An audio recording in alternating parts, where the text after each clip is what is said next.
ድንገተኛ የወሊድ መቆጣጠሪያ ስለምንለው ስለ ፖስት ፒል ብዙ ሴቶች ብዙ ጥያቄዎችን ጠይቀውኛል።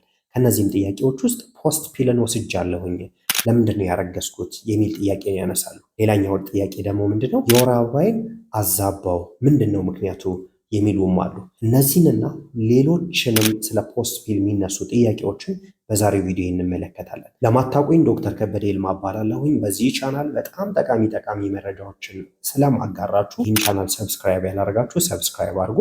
በዛሬው ርዕሳችን የምንመለከተው ስለ ድንገተኛ የወሊድ መቆጣጠሪያ ፖስት ፒልም ሊሆን ይችላል፣ ሌሎችንም በስፋት እንመለከታለን። አብራችሁን ቆዩ። ወደ ዋናው ርዕሳችን እንምጣ። ዋናው ርዕሳችን ምንድነው?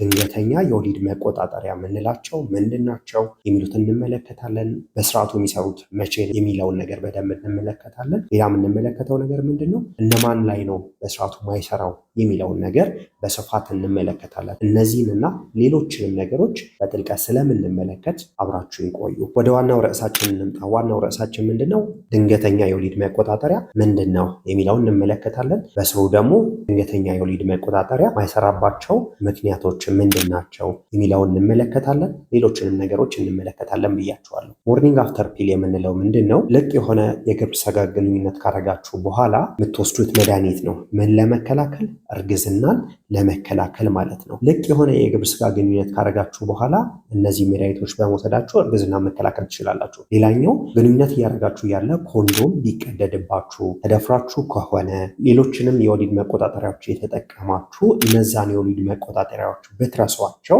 እነዚህን ሞርኒንግ አፍተር ፒል የሚባሉትን ወይም ድንገተኛ የወሊድ መቆጣጠሪያዎችን በመጠቀም እርግዝና መከላከል ትችላላችሁ። እነዚህ ድንገተኛ የወሊድ መቆጣጠሪያዎች ጊዜያዊ ናቸው። እንደ ሌሎቹ የወሊድ መቆጣጠሪያዎች ለምሳሌ አዩሲዲ የሚባለው ኢንትራዩትራይን ዲቫይስ እንደ ኢምፕላሉን ፐርማነንት አይደሉም ወይም ዘላቂያዊ አይደሉም፣ ጊዜያዊ ናቸው። እነዚህ ሞርኒንግ አፍተር ፒል የምንላቸው ማለት ነው። ጊዜያዊም ስለሆኑ ግንኙነት በተደረገ በ24 ሰዓት ውስጥ ብትወስዱት ምንድነው በጣም ውጤታማ ነው። ነገር ግን 24 ሰዓት ዘላችሁ በምትወስዱበት ሰዓት ላይ ውጤታማነቱ በጣም እየቀነሰ ይመጣል። እነዚህ ሞርኒንግ አፍተር ፒል የምንላቸው ወይም ድንገተኛ የወሊድ መቆጣጠሪያዎች 3 አይነት ናቸው። የመጀመሪያው ምንድነው? የ72 ሰዓት የሚባለው እሱም ምንድነው? ሊቮኖር ጀስትሬል የሚባለው ማለት ነው። ሁለተኛው ደግሞ ምንድነው? ዩሊፕሬስትል አሲቴት የምንለው፣ ሌላኛው ሶስተኛው ሲኦሲ የምንለው ነው። ሁለቱ ግን በጣም ውጤታማ ናቸው። ማናማ? ሊቮኖር ጀስትሬል የምንለው እና ዩሊፕሬስትል አሲቴት የምንለው በጣም ውጤታማ ናቸው ማለት ነው። ከምን ይልቅ? ከሲኦሲ የምንለው ወይም ከፒልስ በላይ ማለት ነው። በመጀመሪያ ሊቮኖር ጀስትሬል ስለምንለው ድንገተኛ የወሊድ መቆጣጠሪያ እንመልከት። ይሄ ሊቮኖር ጀስትሬል የምንለው ድንገተኛ የወሊድ መቆጣጠሪያ የ72 ሰዓት የሚባለው ማለት ነው። በውስጡ ምንድን የያዘው? ፕሮጀስቲን የሚባለውን ሆርሞን የያዘው። ይህም በመያዙ ምክንያት ምንን ይከላከላል? እርግዝና እንዳይፈጠር ማድረግ ይችላል ማለት ነው። የተለያዩ ብራንዶች አሉት። ፕላን ቢ የምንለው፣ ማይ ቾይስ፣ ኦፕሽን 2፣ ቴክ አክሽን የምንላቸው የተለያዩ ብራንዶች አሉት። የዚህ የ72 ሰዓቱ የድንገተኛ የወሊድ መቆጣጠሪያ ማለት ነው። ሌላኛው ደግሞ ዩሊፕሬስትል አሲቴት የምንለው ነው። ዩሊፕሬስትል አሲቴት የምንለው በውስጡ የያዘው ነገር ምንድነው? ዩሊፕሬስትል አሲቴት የምንለውን ንጥረ ነገር ነው የያዘው። ይህም የ5 ቀኑ ድንገተኛ የወሊድ መቆጣጠሪያ ነው። ልቅ ከሆነ የግብረ ሥጋ ግንኙነት በኋላ 5 ቀን ቆይታችሁ መውሰድ የምትችሉት ምንድነው? ድንገተኛ የወሊድ መቆጣጠሪያ ነው። ከሁለቱ ከ72 ሰዓቱና ከ5 ቀኑ በጣም ውጤታማ የሚሆነው የትኛው ነው?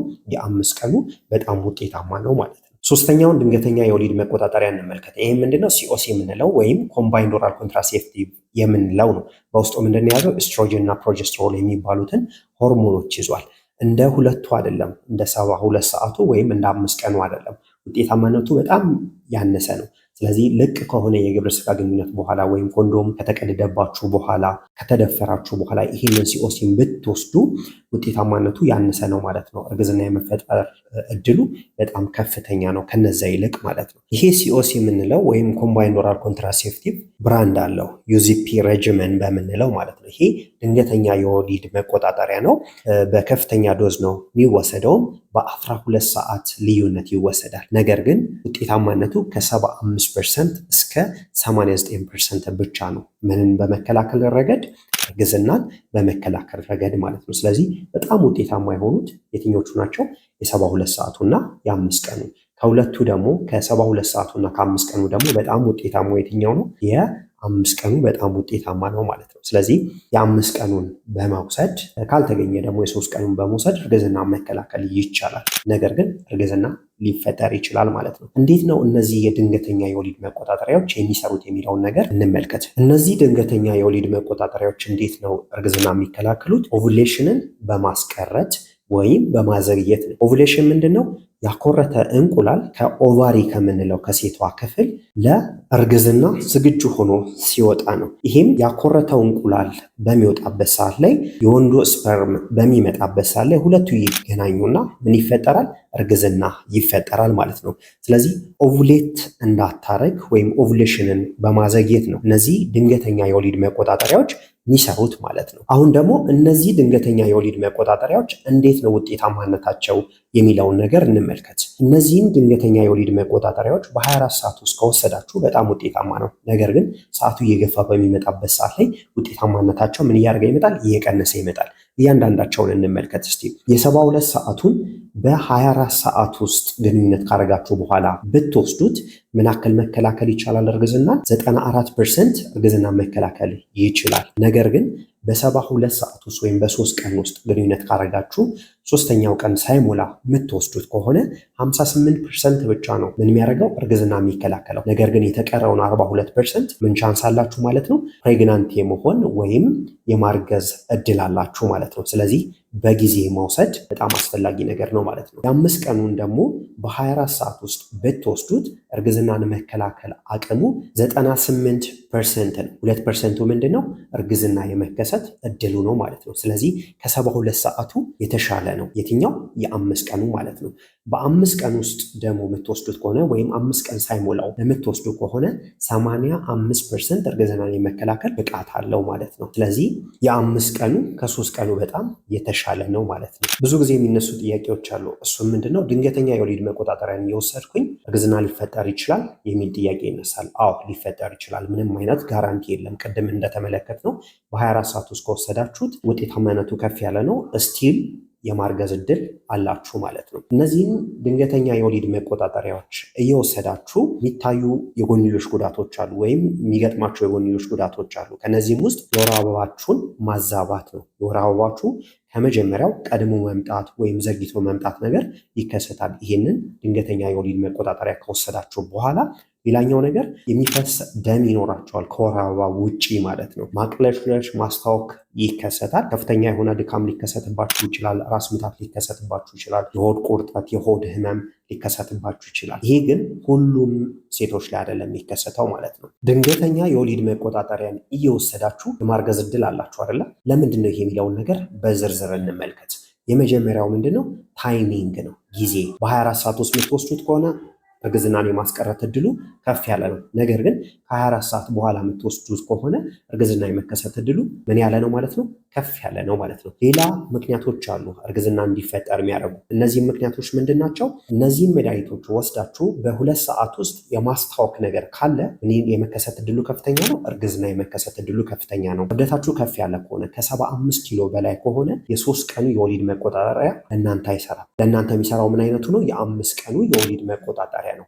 ለምን የሚለውን ጥያቄ ልመልስላችሁ። ክብደታችሁ ከ75 ኪሎ በላይ በሚሆንበት ሰዓት ላይ መድኃኒቶቹ በቶሎ ነው የሚፈጩት፣ ለሚፈለጉት አገልግሎት ሳይውሉ ማለት ነው። እስፔሻሊ ደግሞ ቢኤምአያችሁ ከፍ ያለ ከሆነ ማለት ነው፣ ወይም በዲማስ ኢንዴክሳችሁ ከፍ ያለ ከሆነ። ይሄ በዲማስ ኢንዴክሳችሁ ከፍ በሚልበት ሰዓት ላይ ወይም ክብደታችሁ ከፍ በሚልበት ሰዓት ላይ መድኃኒቱ ዳይሉሽናል ኢፌክት እንዲኖረው ያደርጋል ማለት ነው። ሌላኛው እርግዝናን እንዲፈጠር የሚያደርጉ ነገሮች አሉ። እነዚህ ምንድናቸው? ከተለያዩ መድኃኒቶች ጋር ኢንተራክሽን በመፍጠር ማለት ነው። ለምሳሌ የሚጥል በሽታ መድኃኒት የሚወስዱ ሴቶች እርግዝና ሊከሰትባቸው ይችላል። እነዚህም የሚጥል በሽታ መድኃኒቶች እነማን ናቸው የሚሉትን ነገሮች እንመልከት። የመጀመሪያው ምንድነው? ፌንቶይን የምንለው፣ ካርባሜዛፒን፣ ፌኖባርቢቶል እነዚህ የሚወስዱ ሴቶች ድንገተኛ የወሊድ መቆጣጠሪያውንም ቢወስዱ እርግዝና የመከሰት እድሉ ከፍተኛ ነው ማለት ነው። ሌላኛው የቲቢ መድኃኒት ሪፋምፒሲን የሚባለውን የሚወስዱ ሴቶች እርግዝና የመከሰት እድሉ ከፍተኛ ነው። ሌላኛው ድንገተኛ የወሊድ መቆጣጠሪያን እየወሰዳችሁ እንድታረግዙ የሚያደርጋችሁ መድኃኒት ምንድን ነው? የጸረ ፈንገስ መድኃኒት አለ። እሱ ምንድነው?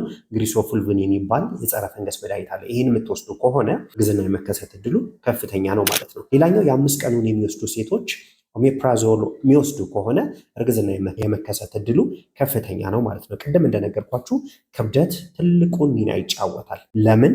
የ3 ቀኑን መድኃኒት ለሚወስዱ ሴቶች ማለት ነው። ክብደታችሁ ከፍ ያለ ከሆነ የ3 ቀኑን መድኃኒት ለእናንተ የመስራት እድሉ በጣም ዝቅተኛ ስለሆነ መጠንቀቅ መቻል አለባችሁ ማለት ነው። አንዳንድ ሰዎች ላይ እነዚህ ድንገተኛ የወሊድ መቆጣጠሪያዎች ምን እንዲከሰት ያደርጋሉ? መድማት እንዲከሰት ያደርጋሉ።